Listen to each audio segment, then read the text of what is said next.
वाले इस शादी के सख्त खिलाफ थे, लेकिन शालिनी ने अपनी माँ से कहा था, माँ मैं शादी करूंगी तो सिर्फ अमित से करूंगी, वरना किसी से नहीं करूंगी।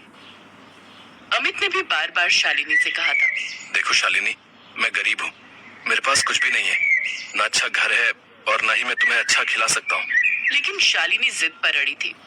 कोई बात नहीं, मैं बस तुमसे शादी करना चाहती हूँ, चलो आज ही शादी कर लेते हैं। असल में शालिनी को बस अपने माता पिता को गलत साबित करना था।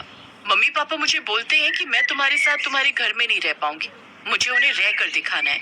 वो सच ही तो कहते हैं शालिनी, तुम्हारे पास सब कुछ है, तुम्हारे हर एक कमरे में एसी है, मेरे पास तो एसी भी नहीं है।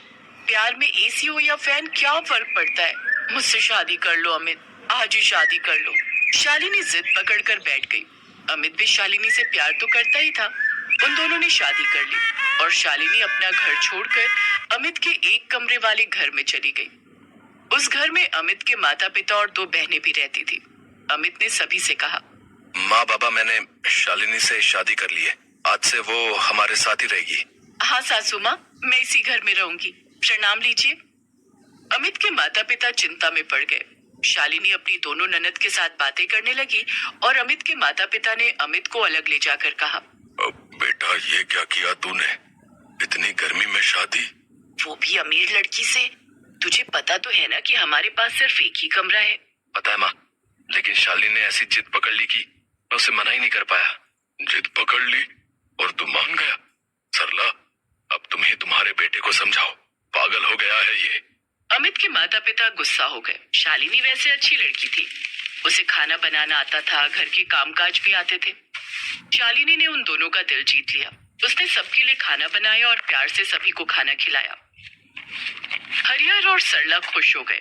अमित की 2 बहनें भी भाभी की तारीफ करने लगी। वाह भाभी, क्या खाना बनाया आपने। हाँ भाभी, मजा आ गया।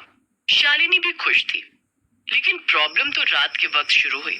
घर में कमरा एक ही था और फैन भी एक ही था, इसीलिए सभी एक ही कमरे में सोते थे। अमित ने शालिनी से कहा, शालिनी, इसी कमरे में हम सब एक साथ सोते हैं। पूजा और पायल और माँ बिस्तर पर सो जाती हैं, मैं और बाबा नीचे जमीन पर सो जाते हैं। हाँ, वो कमरा छोटा है ना, ज्यादा जगह भी तो नहीं है कमरे में। बहू, तुम अमित और पायल बिस्तर पर सो जाओ और हम तीनों नीचे सो जाएंगे। क्यों पूजा? हाँ माँ, मैं नीचे सो जाऊंगी। वो तीनों नीचे सो गए, लेकिन कमरा इतना छोटा था कि बिस्तर रखने के बाद ज्यादा जगह बची ही नहीं थी। वो तीनों एक दूसरे से चिपक कर सो गए और बिस्तर पर शालिनी, अमित और पायल सो गए। बिस्तर भी छोटा सा ही था और शालिनी को आदत नहीं थी। ऊपर से कमरे में एसी भी नहीं था। शालिनी को बहुत गर्मी होने लगी। वो मन ही मन सोचने लगी, अरे यार बहुत गर्मी हो रही है, इतनी गर्मी, ऊपर से एसी भी नहीं है और एक बिस्तर पर तीनों को सोना पड़ रहा है। इस तरह से तो मुझे नींद ही नहीं आएगी। ये तो बस शुरुआत थी, शालिनी सो नहीं पाई। अमीर घर की लाडली बेटी थी वो। सुबह के 10 बजे से पहले उसकी नींद नहीं खुलती थी। वहीं शालिनी 5 बजे उठ गई। सरला ने सोचा, अरे वाह, बहू 5 बजे उठ गई है, बहुत अच्छे संस्कार हैं बहू में। लेकिन शालिनी किस वजह से सुबह उठ गई थी ये किसी को नहीं पता था। धीरे धीरे गर्मी और बढ़ने लगी। तापमान 45 डिग्री तक पहुंच गया। पूरा दिन काम करते करते शालिनी की हालत खराब हो गई। शाम को उसने अमित से कहा, अमित मुझे बहुत गर्मी हो रही है, मैं एक ही कमरे में सबके साथ नहीं सो सकती। ये तो मैंने तुमसे पहले ही कहा था शालिनी, तुम ही नहीं मान रही थी। तो क्या हुआ, अभी मैं तुम्हारी बीवी हूँ, तुम अपने माता पिता को बोलो कहीं और सोने के लिए। नहीं शालिनी, मैं ये नहीं कर सकता। तो फिर मैं भी तुम्हारे साथ नहीं रह सकती। ये बोलकर शालिनी अपने घर चली गई। अमित कुछ कर नहीं पाया, क्या ही करता बेचारा, उसके पास पैसे जो नहीं थे। घर लौटने के बाद शालिनी को भी अपने माता पिता से बहुत उल्टी सीधी बातें सुननी पड़ी। क्यों, कहा था ना मैंने कि तू वहां नहीं रह पाएगी, अब क्या हुआ? लौट क्यों आई यहाँ, रहती उस एक कमरे के घर में। शालिनी का दिल टूट गया। वह दुखी बैठी रही, लेकिन रात को अचानक से इतनी बारिश हुई कि शालिनी के वहां बाढ़ आ गई। कमर तक पानी आ गया, घर रहने के लायक ही नहीं रहा। पापा ये क्या हुआ, अचानक से इतनी बारिश कैसे हुई? गर्मी में पानी भाप बन के ऊपर उठ जाता है और फिर बारिश बन जाती है। गर्मी बहुत ज्यादा थी ना, इसीलिए बारिश भी जोरदार हुई। लेकिन अब हम रहेंगे कहाँ? हमारे रिश्तेदार हमसे चलते हैं, वो हमें अपने घर में रहने थोड़ी देंगे। अगर रहने दे भी तो पूरी जिंदगी इसे लेकर ताना मारेंगे। तो क्या हम यहाँ ऐसे मर जाएंगे? नहीं माँ, 2 दिन ससुराल में बिताकर ये तो समझ में आ गया है कि मेरे ससुराल वाले दिल के बहुत अच्छे हैं। वो हमें रहने के लिए जगह दे सकते हैं। अमित के यहाँ बारिश तो हुई थी, बाढ़ नहीं आई थी।